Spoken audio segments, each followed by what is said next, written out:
4 বছরের বাচ্চা যাতে ওনা আগা কাটে নাই এও মুসলমান, তো তাইলে হেইতে মুসলমান হইব কেমনে? তাইলে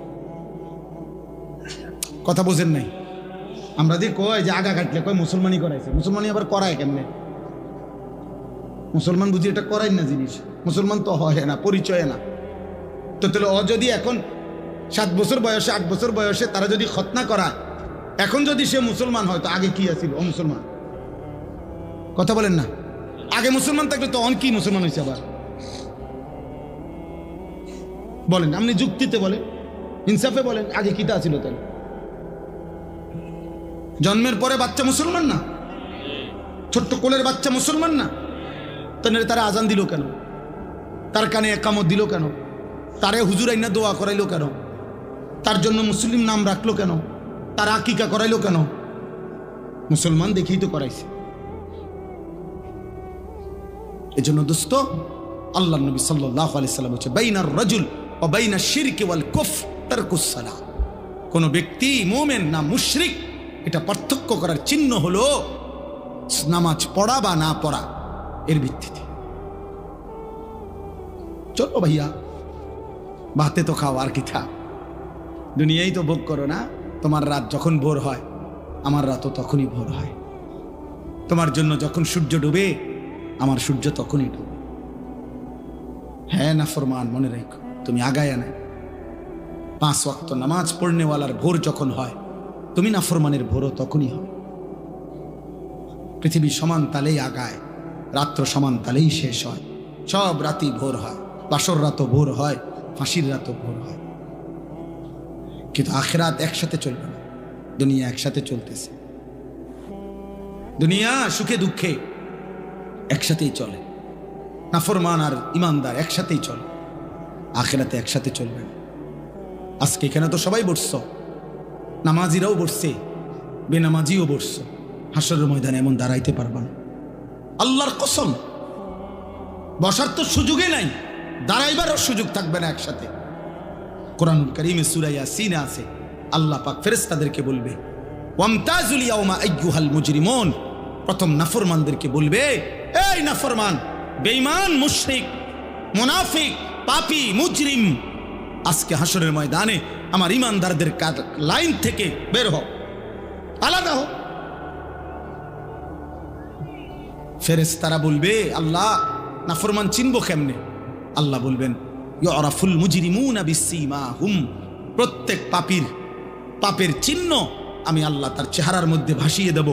তোমরা যাও, যাও, গেলেই দেখবা চেহারায় কম্পিউটারের মতো, কম্পিউটারের মনিটরের মতো, স্ক্রিনের মতো তার চেহারার মধ্যে সুদের চিহ্ন, ঘুষের চিহ্ন, চুরির চিহ্ন, ডাকাতির চিহ্ন, জিনার চিহ্ন, ব্যভিচারের চিহ্ন, নগ্ন নারীর চিহ্ন, হারাম দৃশ্য, হারাম গুনাহ আমি তার চেহারায় ভাসায় দেব। তোমরা দেখেই চিনবা। এরপরে কি করবে? ফায়ুখাযু বিন নাওয়াসি ওয়াল আকদাম।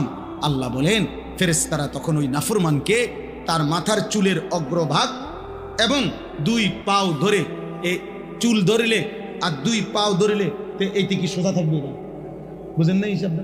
এমনি যদি ধরে আর পাও যদি ধরে তখন কি হবে? এটা ছাগলের বাচ্চা যেমনি আলগি দেয়, এইভাবে আলগি দিয়া ধইরা একটা আসার দিয়া জাহান্নামে ফেলে দেয়। যা নাফরমান, না নাইলে এমনি ধরবে কেন? বলেন না কেন? এনারে তো এমনি ধরার কথা না, মাথার চুল আর 2 পাও ধরবে কেন? তাহলে এমনি ধরলে এই এমনি আলগি দিবে, আলগি দিয়া ছুঁড়ে মারবে জাহান্নামে। খুযুহু ফাগুল্লু সুম্মাল জাহিমা সাল্লু। কোরআনে আল্লাহ বলছেন, আল্লাহ জাহান্নামীদের ব্যাপারে হাসরের দিন বলবে, আমার ফেরেশতারা ওরে ধর, ওরে ধর, ধর। খুযুহু, তাকে ধরো, ফাগুল্লুহু, বেঈমানরে বাঁধো। ফাগুল্লুহু অর্থ হলো বেঁধে ফেলো, বেঁধে শক্ত করে বান্ধিবা, টাইট করে বান্ধিবা। আচ্ছা কেমনে বান্ধিবে জানেন? বলি, ওই ভাই শুনবা? তাফসীরের মধ্যে আছে, কেমনে বলবো এটা? ওফ, কোন মানুষকে যে সেলাই করে, অ্যাক্সিডেন্ট হইলে যে মানুষকে সেলাই করে না, এই সেলাই মানে কি? সেলাই মানে হলে এই সুই দিয়া সুতা গোস্ত সহ এরপরে উঠাইয়া বাঁধে, এটারই তো কয় সেলাই। 3টা সেলাই লাগছে, 5টা সেলাই লাগছে, কয় না?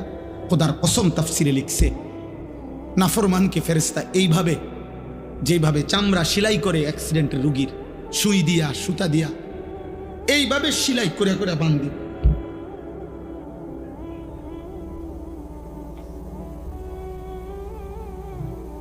খুযুহু ফাগুল্লুহ সুম্মাল জাহিমা সাল্লুহ। ফেরেশতা বলবে রব্বুল আলামিন আমি তো বেঁধে ফেলেছি, এবার কি করব? আল্লাহ বলবেন সুম্মাল জাহিমা সাল্লু, ফেরেশতা একটা লাথি মাইরা জাহান্নামে ছুঁড়ে মারো, ফেলে দাও তারে জাহান্নামে। সুম্মা ফি সিলসিলাতিন যারউহা 70 যিরাআন ফাসলুকুহ। যখন তাকে জাহান্নামে ফেলা হবে, আল্লাহ এবার জাহান্নামের মধ্যে ভিতরে যেই ফেরেশতারা আছে, ওই ফেরেশতাদেরকে আল্লাহ বলবে, ফেরেশতারা আমার এই নাফরমান বেঈমান বান্দাটাকে 70 হাত আগুনের শিকল দিয়ে আবার তার হাতের মধ্যে বা গলার মধ্যে বেঁধে আবার বাঁধো। এবার ফাসলুকুহু, তারে কুত্তার মতো পুরা জাহান্নামের মধ্যে ঘুরাও, বাকি জাহান্নামীদের সাথে পরিচয় করিয়ে দাও, এই নাফরমানের পাপ তাও বলে দাও। এ চোরা ছিল, এ ডাকাত ছিল, এ ব্যভিচারী ছিল, এ জেনাকার ছিল, এ বেহায়া নারী ছিল, এ বেপর্দা নারী ছিল, এটা সুদখোর ছিল, এটা হারামখোর ছিল, এটা মদখোর ছিল, এটা নেশাখোর ছিল। এভাবে ফেরেশতারা বাকিদের সাথে পরিচয় করিয়ে দেবে। নতুন করে যদি কোনো উদ্দীপনা না আসে, উৎসাহ না আসে আমলের প্রতি, আখিরাতের প্রতি, তাইলে শুনলাম কি? এমনি তো জানা শরীয়তের অনেক কথা অনেকেই জানে, সকলেই জানে। এই জানাগুলোকে মালুমাত বলা হয়, মানে এমনি জানে আর কি। মনে করেন আজকে 10 বছর যে কোনো দিন 5 ওয়াক্ত নামাজ পড়ে নাই এমন কোনো মুসলমানকে যদি জিজ্ঞেস করেন যে ভাই বলেন তো নামাজ কয় ওয়াক্ত, তো ওই লোক কি বলবে? 12 ওয়াক্ত। কয় ওয়াক্ত বলবে? তাহলে এই কথাটা তো সেও জানে। তাহলে এইটা তো জানায় শুধু, এটা এলেম না। এলেম তখনই এলেম হয় যখন তা আমলে পরিণত হয়। আজকে 30 বছর ধরে যে সুদ খায়, মনে করেন এই হারামখোরকে জিজ্ঞেস করে যে বলেন তো ভাই বাবা যে সুদ খাওয়া কি, তো উনি কি বলবে? মুস্তাহাব। কি? তাহলে তো এটা তো হেও জানে, এটা তো সেও জানে। তাহলে এই জানাটুকু তো যথেষ্ট না, এটা এলেম না, এটা মালুমাত, মানে এমনি জানে আর কি, অর্জিত জ্ঞান। কিন্তু এলেম তখনই এলেম হয় যখন তা আমলে পরিণত হয়। এই জন্য আল্লাহর কথা শোনা তখনই সার্থক হয় যখন তার থেকে 2 জিনিস অর্জন হয়, হয় উপদেশ গ্রহণ করা, নয় আল্লাহকে ভয় করা। এতটুকু যদি না হয় কোনো রকম, তাহলে ফায়দা হলো। মাহফিল 13তম না 1300তম হইলে কি আয়োজন আজকের এই সমান না, আরো 10টা প্যান্ডেলের সমান হলো, কিন্তু সবাই সবার মতোই রয়ে গেলাম, তাইলে দোস্ত তেমন তো কোনো অর্জন হলো না, তেমন কোনো অর্জন হলো না। এটা জরুরি বুঝা।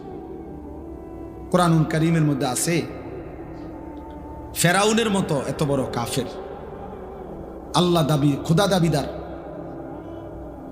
ফেরাউনের মতো নিকৃষ্ট কাফেরের কাছেও যখন আল্লাহ তাআলা মুসা নবীকে পাঠাইছেন যে তুমি তাকে ঈমানের দাওয়াত দাও, কালিমার দাওয়াত দাও, তখন আল্লাহ তাআলা কোরআন শরীফে আছে মুসা নবীকে বলছে ফাকুলা লাহু কাওলান লাইয়িনা, তুমি এবং তোমার ভাই হারুন তোমরা 2 জন গিয়ে ফেরাউনকে দাওয়াত দাও, নম্র সাথে ভদ্রতার সাথে তারে আল্লাহর দিকে ডাকো।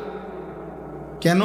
আল্লাহ নিচে বলছে লাআল্লাহু ইয়াতাযাক্কারু আও ইয়াখশা, যেন ফেরাউনের মতো বেঈমানও উপদেশ গ্রহণ করতে পারে অথবা আল্লাহকে ভয় করতে পারে। তাহলে ফেরাউনের মতো নিকৃষ্ট কাফেরকেও যখন আল্লাহর কথা বলছে, তখন উদ্দেশ্য হলো যেন সে উপদেশ গ্রহণ করে অথবা আল্লাহকে ভয় করে। তাহলে আমাদের জন্য কি? আমাদের জন্য আল্লাহর কথা কি উদ্দেশ্য?